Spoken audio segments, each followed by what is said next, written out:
우리나라 정부가 방류를 용인하는 것처럼 보여지는 그런 기사였습니다. 그러자 우리나라 외교부가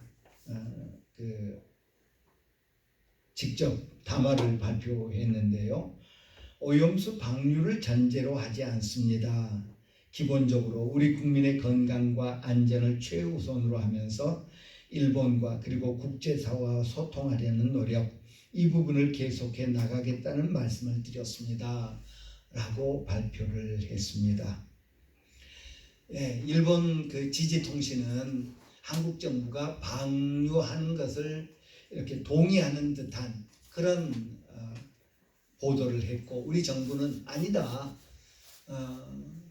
협의하겠다고 한 것이지 방류를 전제로 한 것이 결코 아니다 라고 그렇게 발표를 했습니다.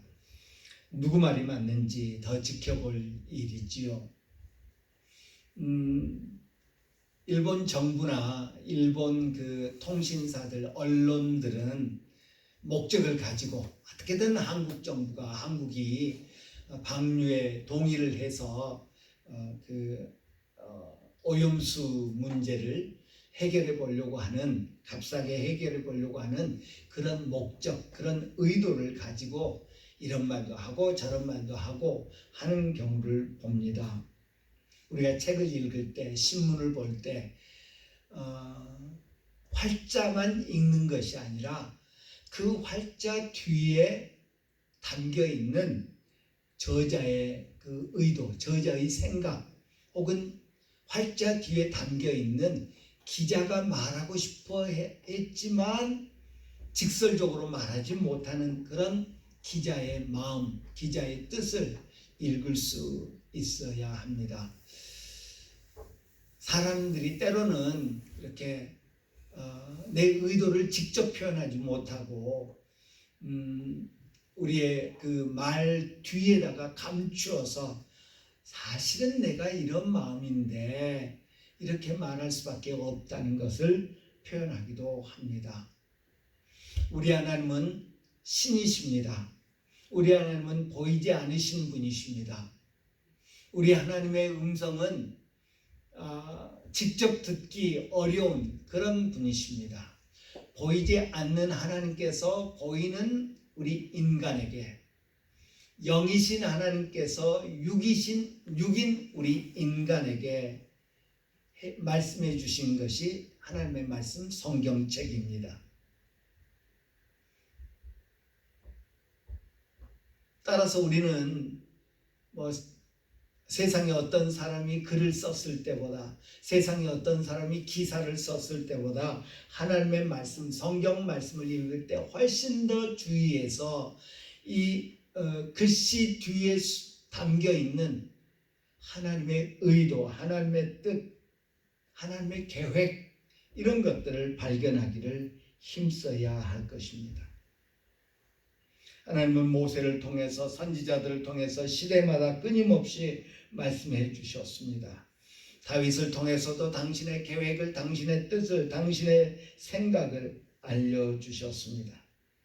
하나님이 구약의 저자들 통해서 우리에게 알려주신 많은 정보들 가운데 가장 특별하고 가장 중요한 정보는 창세기 3장 15절에서 약속하신 여자의 후손, 구원자, 메시아, 그리스도가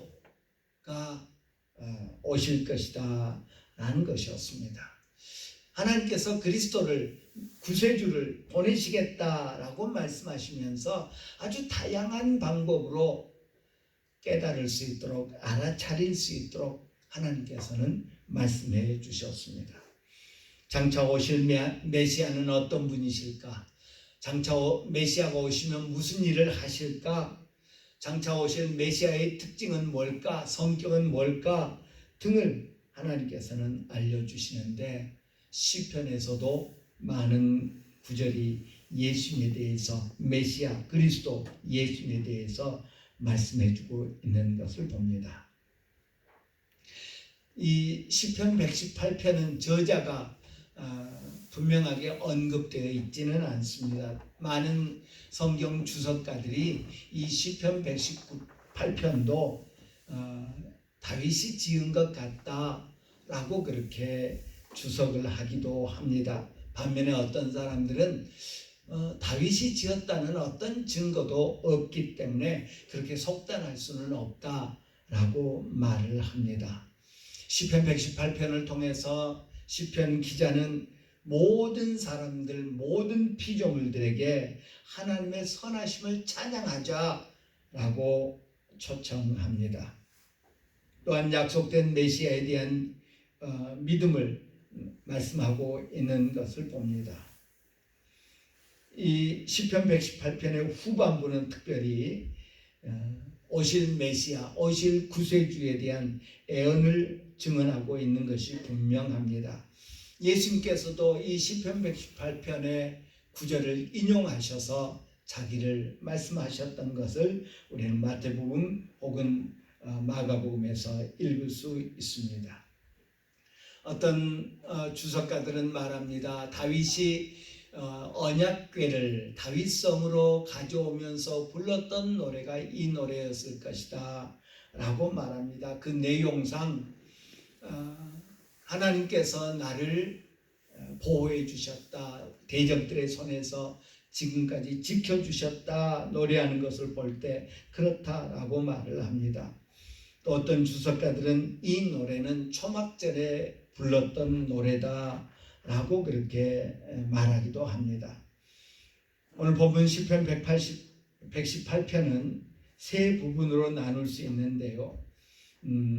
그의 인자하심이 영원하미로다, 그의 인자하심이 영원하미로다 라고 찬송을 하면서 감사하며 하나님을 찬송할 것을 촉구하는, 격려하는 그런 내용을 담고 있는 1절부터 4절의 모습입니다. 하나님께 감사하며 하나님을 찬양하며 하나님께 영광 돌리는 일에서 제외될 수 있는 어떤 사람도 없음을 강조합니다.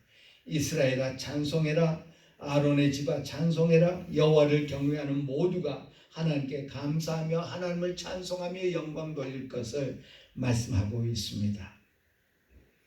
또한 모든 사람에게, 그리고 시편 기자는 스스로에게 하나님을 신뢰하도록 격려하고 있는데 5절부터 18절이 그에 대한 모습이라고 할 수 있을 것입니다.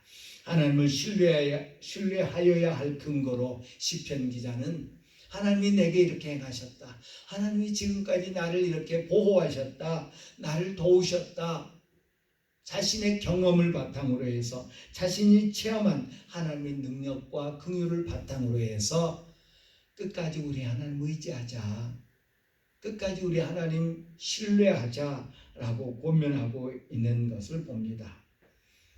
또한 이 시편 기자는 이스라엘의 왕좌에 오른 것에 감사하는데 그 왕권은 메시아 그리스도 구세주의 그림자와 같은 것이다 라는 것을 언급합니다. 하나님이 나를 높여주셨다, 하나님이 나를 높여주셨다 라고 그렇게 찬양하고 있는 것을 19절부터 23절에서 발견할 수 있습니다. 그리고 24절 이하에서는 승리의 노래를 부르고 있는 것을 발견할 수 있습니다. 하나님의 영에 감동된 시편 기자 혹 다윗은 구세주 메시아 그리스도에 관한 그런 언급을 하고 있는 것을 봅니다.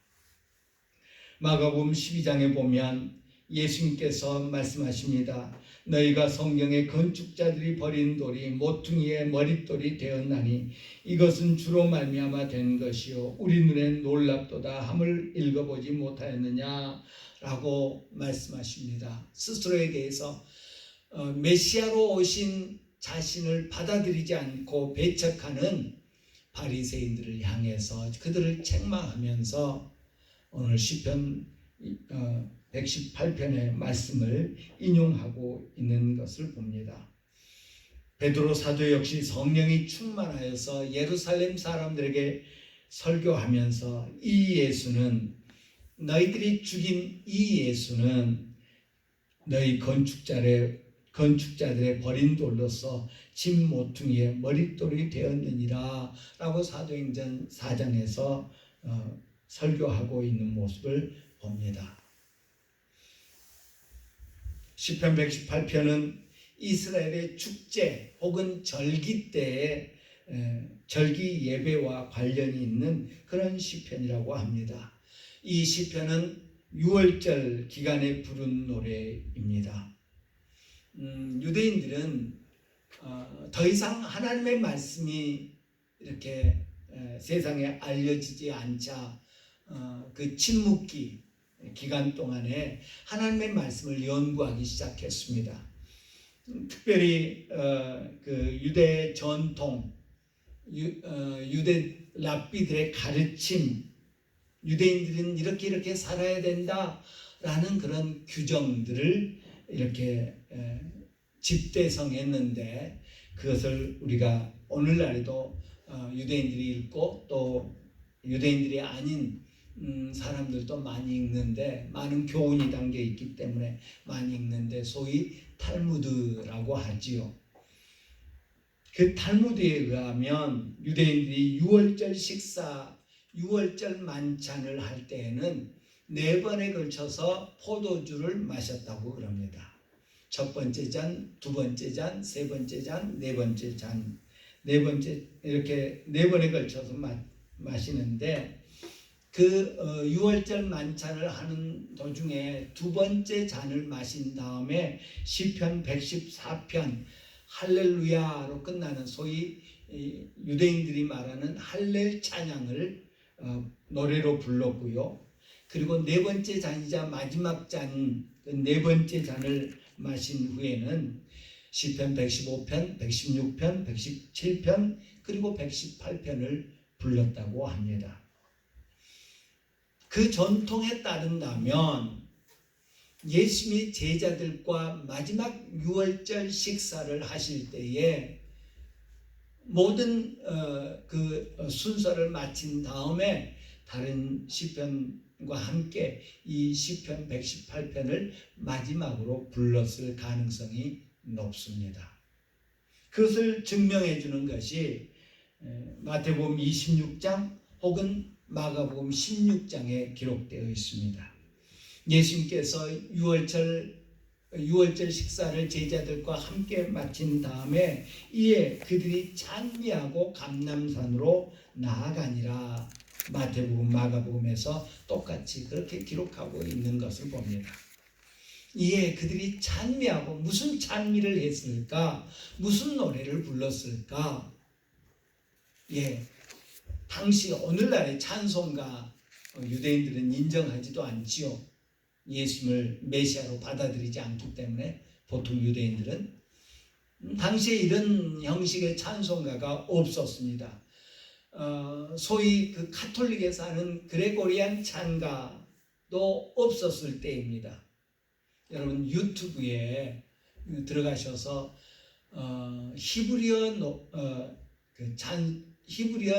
찬양, 시편 원어 찬양 등으로 검색해 보면 히브리어로 시편을 이렇게 노래하는 그런 것들을 아주 많이 발견할 수 있습니다.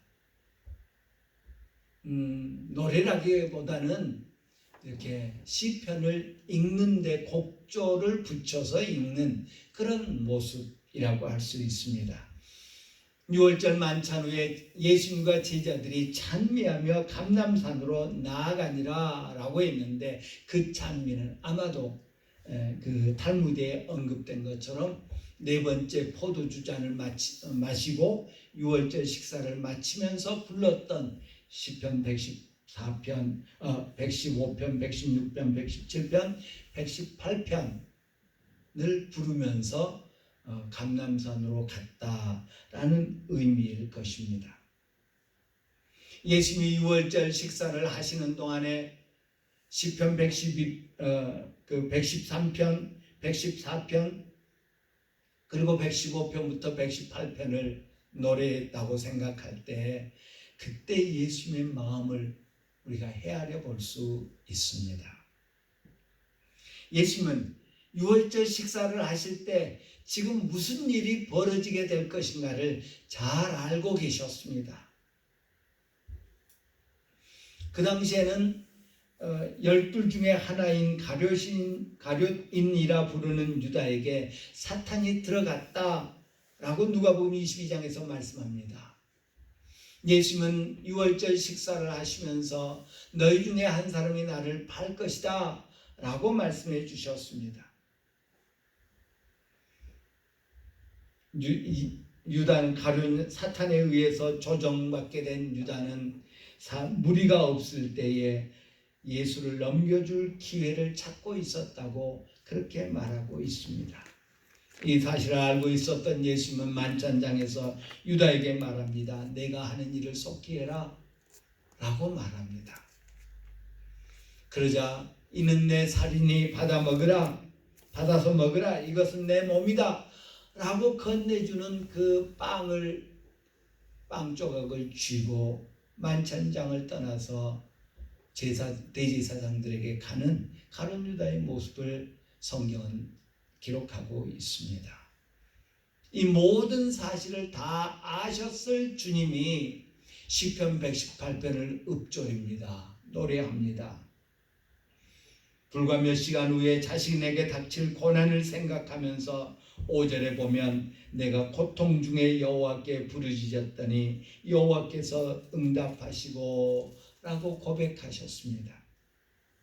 만왕의 왕이시요 만주의 주가 되시면서 친히 하나님이신 자신을 군인들이 체포하고 결박하고 때리고 침뱉고 옷을 벗기고 급기야는 십자가에 못 박을 그 상황을 앞두고 여호와는 내 편이시니 내가 두려워하지 아니하리니 사람이 내게 어찌할까 라고 6절에 노래했습니다. 이런 상황에서 찬미하며 감람산으로 간 예수님은 그 감람산 중에 작은 언덕인 겟세마네에서 기도하십니다. 아버지, 할 수만 있거든 이 잔을 내게서 치워주십시오. 할 수만 있거든 이 운명을 내가 겪지 않게 해주십시오. 기도합니다. 그러면서 그는 시편 118편을 기억했을 것입니다.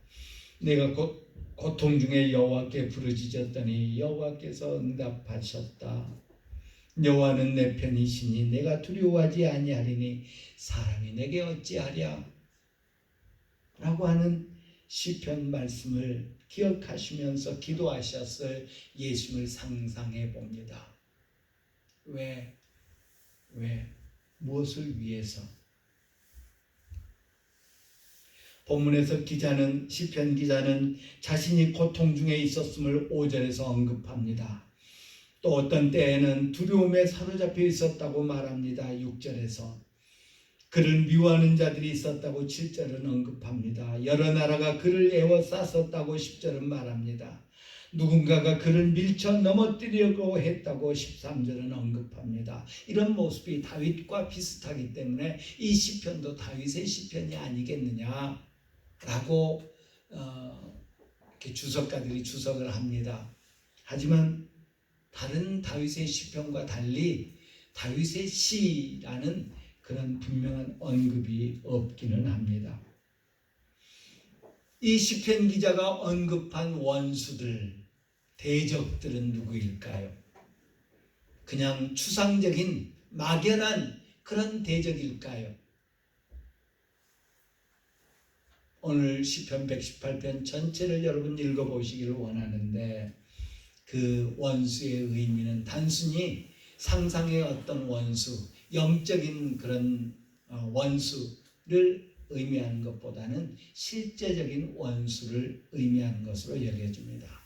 만약에 이 시편이 다윗의 시편이라면 아마 이 대적들은, 이 원수들은 다윗이 싸워야 했던 수많은 주변 나라 왕들을 의미할 것입니다.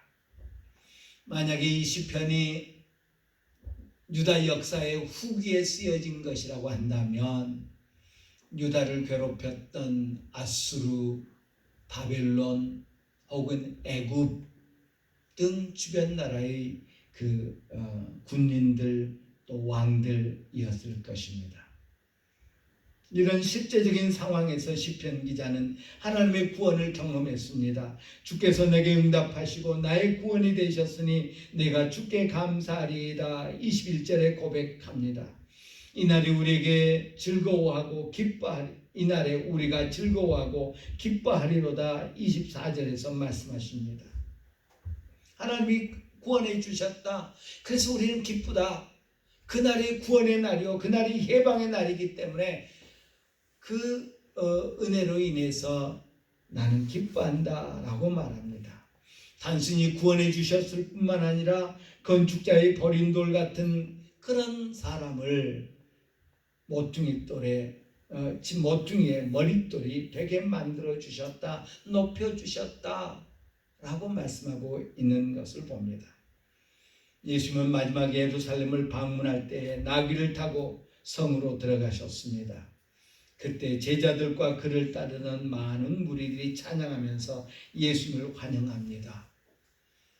오늘 시편 118편과 예수님이 예루살렘 성에 입성할 때의 모습을 한번 상상해 봅니다.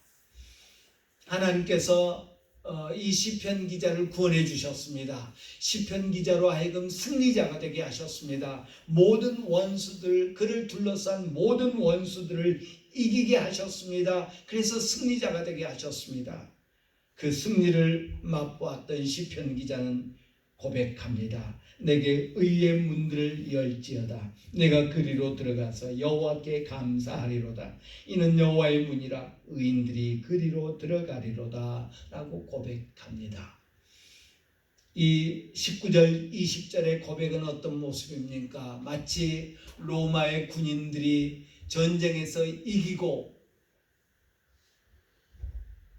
승리의 행군을 하는 그런 모습과 닮았지 않습니까? 문을 활짝 열어라. 승리자가 들어간다. 이는 하나님의 문이다. 하나님께서 승리하게 하시고 하나님께서 의롭다고 인정해 주신 하나님의 백성이 하나님의 군사가 그리로 들어간다 라고 노래하고 있습니다.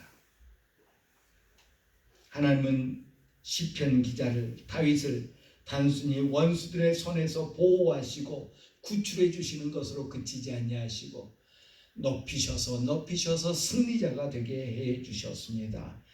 버린 돌 같은 존재를 머릿돌이 되게 해 주셨던 것입니다. 그가 여호와께 부르짖었더니 여호와께서 응답하시고 그를 넓은 곳에 세우셨다고 고백합니다.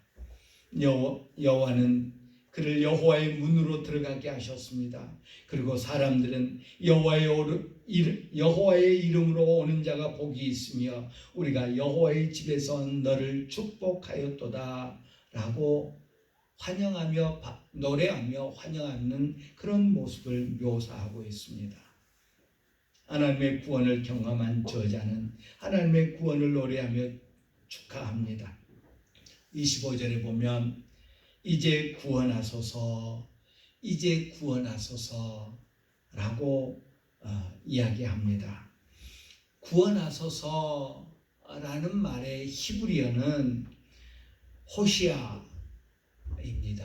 호시아라고 하는 그런 말이고요. 이제라고 하는 말은 나입니다. 그래서 히브리어로 이제 구원하소서, 우리하고 어순이 조금 다르죠. 이제 구원하소서라는 말은 호시아나입니다. 호시아나. 예수님께서 예루살렘에 나귀 타고 들어가실 때에 예수님을 따르는 제자들, 예수님을 따르는 많은 무리들이 종려나무 가지를 꺾어들고 노래하면서 예수님을 맞이합니다. 앞에서 가고 뒤에서 따르는 무리가 소리 높여 이르되 호산나 다윗의 자손이여 찬송하리로다. 주의 이름으로 오시는 이여 가장 높은 곳에서 호산나 하더라. 호산나, 호시아나, 히브리어로 호시아나, 헬라어로 호산나, 이제 구원하소서, 이제 구원하소서 똑같은 말입니다. 하나님의 승리를 경험했던 시편의 저자는 여호와의 문으로 들어갑니다. 그를 반기는 많은 사람들이 승리자이신 그 사람을 환영합니다. 그러면서 이제 구원하소서, 이제 구원하소서 노래합니다. 여호와의 이름으로 오는 자가 복이 있으며 우리가 여호와의 집에서 너를 축복하였도다. 26절에 말합니다. 시편 기자가 그러했던 것처럼 예수님을 맞이했던 사람들은 그저 천국 복음을 전하는 사람, 설교 잘하는 사람, 기적을 많이 베푸는 사람을 환영하는 것이 아니라 모든 것을 이기고 승리하신 왕을 맞이하는 그런 마음으로 노래했던 것입니다. 호산나, 다윗의 이름으로 오시는 이여. 지극히 높은 곳에서 호산나라고 찬양합니다. 뿐만 아니라 시편 기자는 여호와의 이름으로 오는 자가 복이 있으며 라고 26절에 말했습니다. 복음서에서 주를 환영하는 자들 역시 찬송하리로다. 주의 이름으로 오시는 이여. 마태복음 21장 9절에 말씀하고 있는 것을 봅니다. 여호와의 이름으로 오는 자가 복이 있으며 라고 고백하였던 시편 기자의 고백처럼 주의 이름으로 오시는 이여 라고 예수님을 맞이하는 그런 모습을 볼 수 있습니다. 시편 118편에서 시편 기자는 장차 오실 구원자 메시아 주의 이름으로 오시는 이에 대해서 예언했고, 복음서에서는 예수님에 의해서 그 예언이 실행되었으며 그를 환영하는 자들에 의해서 확인되고 고백되었음을 알려주고 있습니다. 시편 기자에게 감동을 주셔서 예언하게 하신 메시아 그리스도는 하나님의 보내심을 받아 그의 백성을 구원할 자이십니다. 해방시키실 분이십니다. 우리는 그분을 승리하신 왕으로 영접하면서 이제 구원하소서, 이제 구원하소서, 호산나 찬양으로 반응하는 그런 우리들이 되어야 할 것입니다. 시편 118편에서 시편 기자는 많은 사람들에게, 모든 사람들에게 그의 인자하심을, 그의 자비로우심을, 그를 노래하자고 우리를 초청합니다. 6월절에 시편 118편을 찬양했던 유대인들을 생각해 봅니다. 지금도 세계 곳곳에서 유대인들이 예수님을 영접하지 않았지만 여전히 그들은 이제 구원하소서 메시아를 기다리면서 시편 118편을 노래합니다. 6월절 만찬 때에 그들은 그 순서에 따라서 이 시편 118편을 노래로 부릅니다. 오신 메시아를 알아보지 못하고 안타깝게도 와서 구원해달라고 간구하는 그들의 모습을 우리가 상상해 봅니다. 우리 주님은, 우리 예수님은 약속하신 대로 오셨고 우리를 구원해 주셨습니다. 그 주님을 구주로 반기며 찬양하며 그분과 더불어서 의의 문으로 들어가는 여호와의 문, 의인들이 들어가는 문으로 우리를 이끌어 주시는 그분을 따라 들어가면서 그분의 이름을 찬양하는 마지막 6월절 예수님께서 나귀 타고 예루살렘 성에 들어가실 때에 많은 사람들이 호산나 호산나 찬양하며 그를 맞이했던 것처럼 우리 역시 항상 주님을 왕으로 맞이하는 그런 우리 심령들이 되기를 간절히 바랍니다. 기도합니다.